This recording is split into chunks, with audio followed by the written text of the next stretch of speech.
Bahan yang perlu disiapkan adalah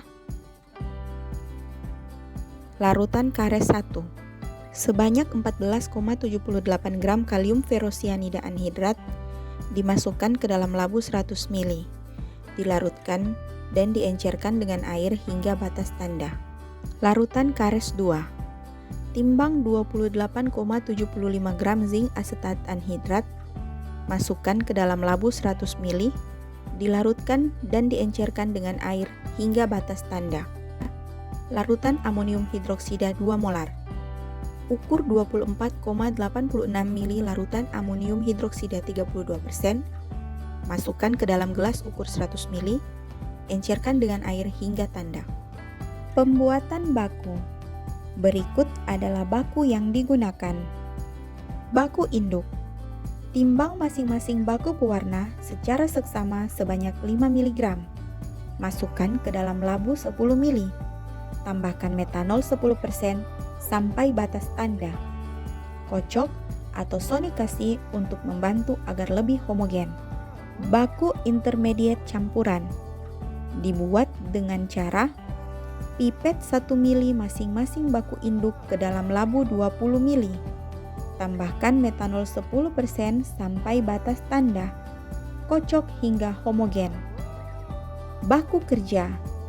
Untuk membuat baku kerja, dipipet baku intermediate seperti yang ada pada gambar dan ditambahkan larutan pereaksi sampai batas tanda. Sehingga akan diperoleh 7 baku kerja yang akan digunakan untuk membuat kurva kalibrasi dalam menentukan konsentrasi pewarna dalam sampel. Preparasi larutan uji. Berikut ini adalah flowchart preparasi larutan uji. Beberapa hal yang perlu diperhatikan. Bila sampel berbentuk cairan, timbang sebanyak 10 gram.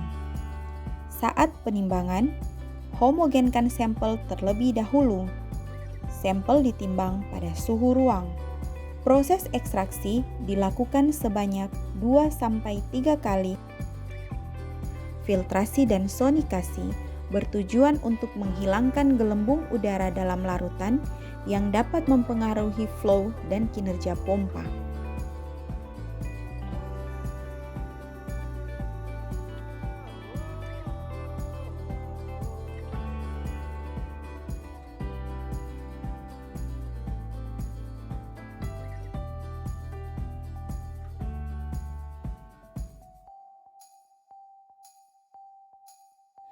Filtrasi dilakukan pada seluruh larutan yang akan digunakan selama analisis.